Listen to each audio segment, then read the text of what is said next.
에스겔은 원래 제사장의 아들이었습니다. 그는 제사장이었고 또 선지자의 사명을 감당했던 사람이었습니다. 그런데 원래 이스라엘 사람들은 만 20세가 되면 이제 성인이 되지 않습니까? 성인이 되지 않습니까? 그리고 제사장은 20살이 되어도 그때부터 사역을 시작하는 것이 아니고 만 30세가 되면 이제 제사장의 직무를 감당하게 되어집니다. 그런데 이 에스겔은 바벨론의 나라가 망하고 이렇게 바벨론이 예루살렘을 침공해 와서 이 왕족들을 잡아가고 또 높은 신분에 있는 사람들을 잡아갔는데 이 에스겔은 바벨론의 포로로 잡혀가게 되었습니다. 2차 포로 때에 여호야긴함과 함께 에스겔이 포로로 잡혀가서 그 바벨론 땅, 특별히 그발강이라고 하는 그 강가에서 유수 생활을, 포로 생활을 하게 되었습니다. 시편 126편 같은 데 보면 그 당시 유대 백성들의 삶의 애환이 어땠는지 그런 것들이 좀 나옵니다. 수금을 나뭇가지에 걸어놓고 예루살렘을 바라보면서 그렇게 눈물 짓던 그런 시절이었습니다. 아무런 소망이 없는 절망으로 가득한 그가 제사장이었고 또 제사장의 직무를 감당해야 되는데 그 나이 30에 그런 직무를 감당하지 못하는 그런 안타까움이 있었지만 근데 그보다도 더 큰 절망은 무엇인가 하면 이 바벨론이 3번에 걸쳐서 이 예루살렘을 유대를 침략하지 않습니까? 에스겔은 두 번째 BC 한 597년쯤에 포로로 잡혀갔는데 그 뒤로부터 한 10년쯤 지나고 BC 586년에 예루살렘 성이 완전히 멸망을 당하고 특별히 예루살렘 성전이 불타게 되었다는 소식을 듣게 되어집니다. 예루살렘 성전이 불타게 되었잖아요.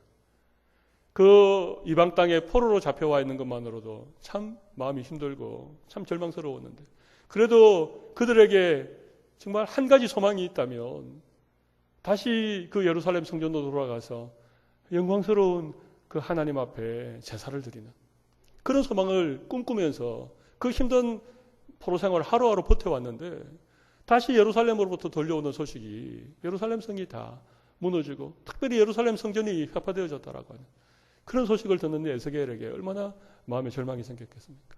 에스겔서 10장에 보면 하나님의 영광이 그 예루살렘 성전에서 떠나가는 그런 환상을 에스겔이 보게 되어집니다. 하나님께서 그 성전 가운데 그 지성소 위에 늘 임하여 계셨는데 그 하나님이 이스라엘을 떠나셨다는 것입니다. 예루살렘 성전을 떠나시고 이스라엘 백성들을 떠나셨다는 것입니다. 여러분 이스라엘 백성들에게 가장 큰 절망스러운 일은 다른 것이 아닙니다. 뭐 나라가 망하였거나 포로로 잡혀갔거나 그것은 어떻게 버텨볼 수 있지만 그들에게 가장 절망스러운 것은 더 이상 하나님의 영광이 그들 가운데 임하지 않는 이것이 가장 큰 절망입니다. 여러분 우리의 인생에 가장 큰 절망은 하나님의 영광이 나를 떠나는 것입니다. 하나님이 나를 버리시는 것입니다. 여러분 이것이 우리 인생의 가장 큰 절망입니다. 사업이 좀 어려워도 여러분 가정에 좀 경제적인 그런 어떤 힘든 일이 있어도 혹 여러분들의 어떤 건강에 좀 어려움이 있어도 여러분 그것이 절망이 아닙니다. 그런 가운데에도 하나님께서 함께 하시면 일어설 수 있습니다. 회복할 수 있습니다. 근데 문제는 하나님의 영광이 떠나버리면 그것은 완전히 절망입니다. 근데 여러분 오늘날은 그런 일은 없습니다. 왜냐하면 하나님은 우리를 떠나지 않으시기 때문에 그렇습니다.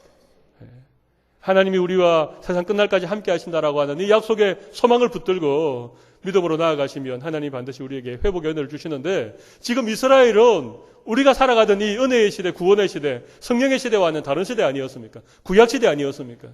그때는 성신이 임하기도 하고 또 성령이 떠나가기도 하고 그런 시대였습니다.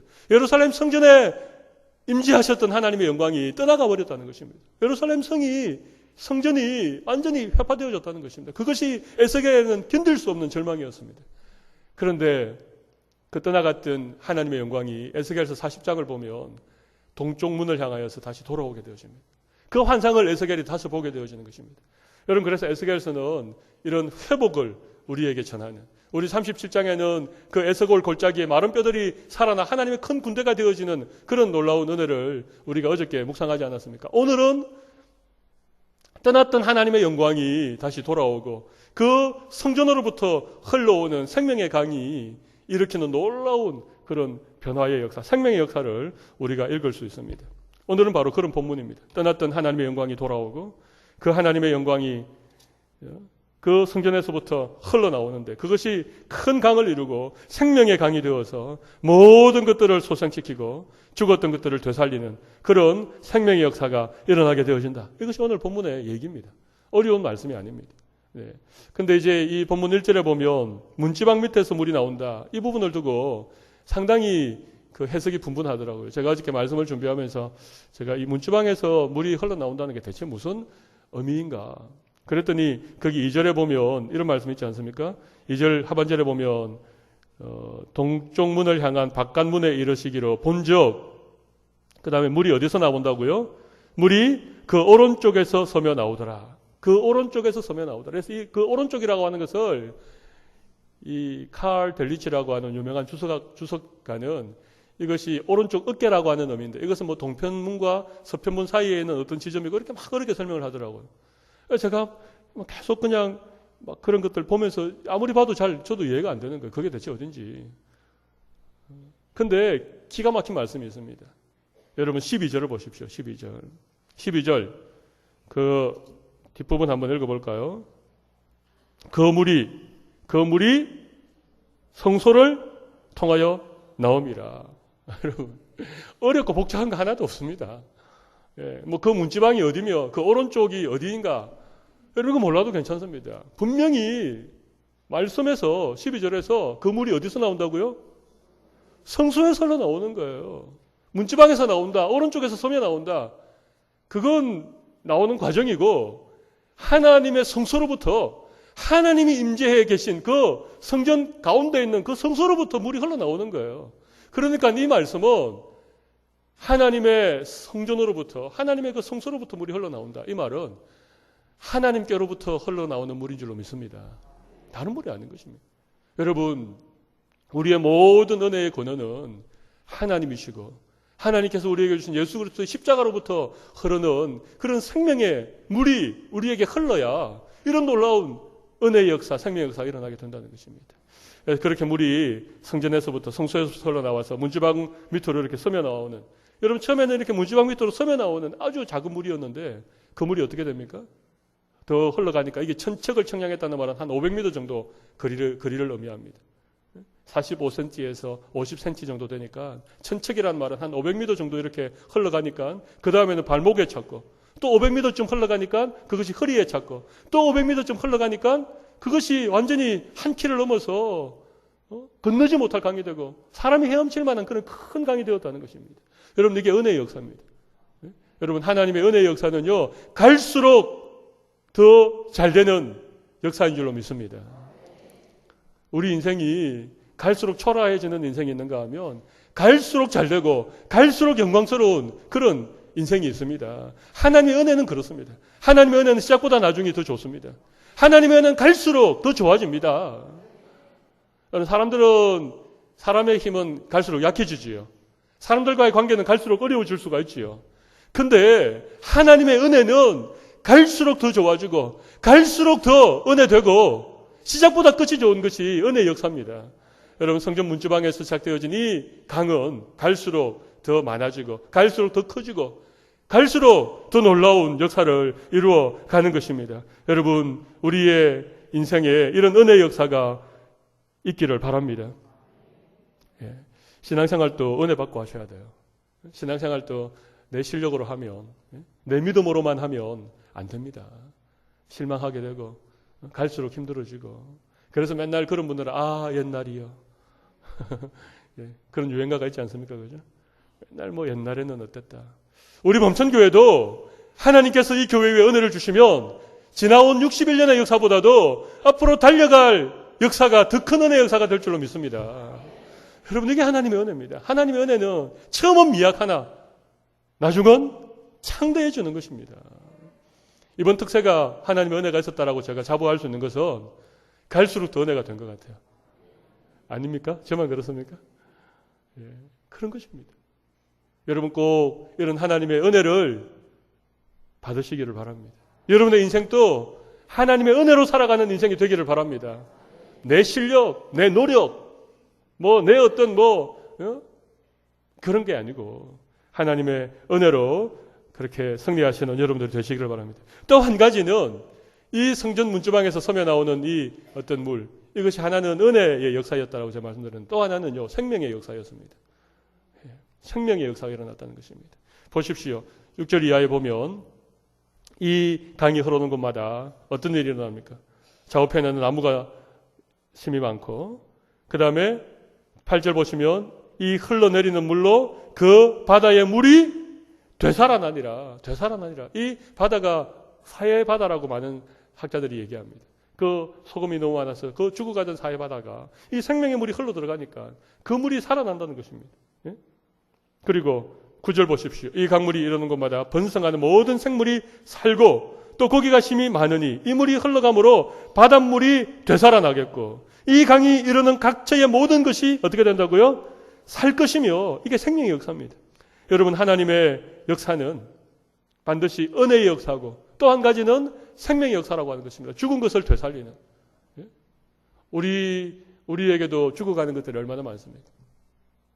그런데 이 하나님의 그 생명의 강물이 흐르는 곳마다, 그 강물이 닿는 곳마다, 그 강물이 이르는 곳마다 모든 죽어가는 것들이 되살아나는 그런 놀라운 생명의 역사가 일어나게 될 줄로 믿습니다. 여러분, 우리를 치료해 주시고 회복시켜 주시고 우리에게 새날을 열어주시는 것은 다른 것이 아닙니다. 하나님의 이 생명의 강이 흘러가야 되는 것입니다. 여러분, 이 강이 여러분의 모든 심령으로 흘러가기를 바랍니다. 여러분의 모든 삶의 영역마다 이 하나님의 이 생명의 물길이 흐르게 되어지면 여러분, 죽었던 관계가 회복되어지고 우리의 이 육신에도 생명의 역사가 일어나게 되어지고 관계들 속에서도 힘들고 어려운 그런 관계들도 하나님이 다 새롭게 회복시켜 주시는 것입니다. 저는 이런 생명의 역사가 우리 성도들의 삶에 이루어질 줄로 믿습니다. 여러분, 이 강 좌우편에 수많은 나무들이 있고 그 나무들이 달마다 열매를 맺는데 그 열매는 먹을 만하고 그 잎사귀는 약재료가 된다는 것입니다. 여러분, 우리의 인생이 말이죠, 하나님의 이 생명의 은혜를 누려서 우리의 삶에서 새롭게 맺게 되어지는 그런 어떤 삶의 열매들이 있지 않겠습니까? 그죠? 우리가 살아가면서 하나님의 은혜를 힘입고 또 이런 하나님의 어떤 생명의 역사가 우리의 삶에 일어나게 되어지면 우리의 삶의 열매들이 맺힌다는 것입니다. 근데 그 열매들이 전부 다 먹을 만한 열매들이고 그 잎사귀는 약재료가 된다는 것입니다.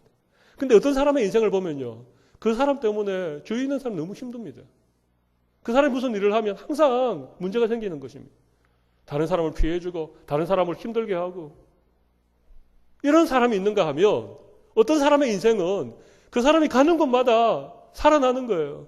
그 사람이 어떤 일을 하면 그것이 다른 사람들에게 먹을 만한 그런 과일이 되는 것처럼 다른 사람을 이롭게 하고 다른 사람을 살리고 그 잎사귀는 약재료로 쓰이는 것처럼 그 사람의 인생이 하나님 앞에 약재료처럼 다른 사람들을 섬기고 돕고 치료하고 다른 사람의 죽어가는 영혼들을 살려주는 그런 인생으로 우리의 인생을 하나님이 변화시켜 준다는 것입니다. 할렐루야.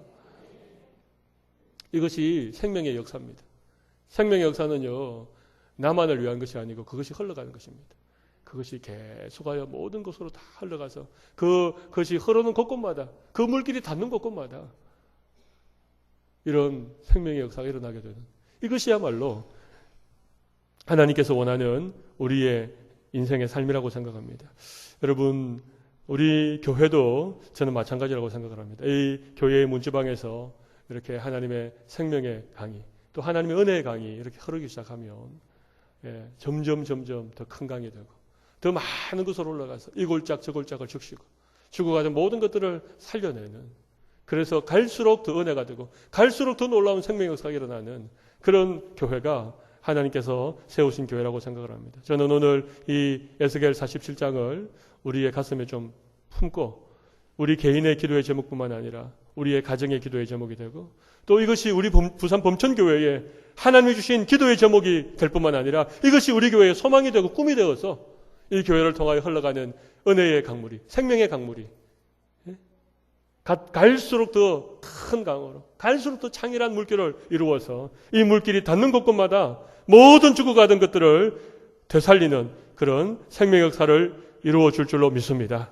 우리 오늘 이 말씀을 특세 마지막 날 하나님 우리에게 주셨는데 우리 이 말씀을 기억하면서 이 시간 다시 한번 마음을 모으고 함께 찬양하고 기도하고 하나님 우리 가정에도 이런 은혜의 역사, 생명의 역사가 일어나게 해주십시오. 우리 교회에도 이런 생명의 역사가 일어나고 은혜의 역사가 계속되어 줄 수 있도록 해주십시오. 그런 놀라운 은혜를 하나님 우리 교회에 또 우리 가정에 주실 줄로 믿습니다.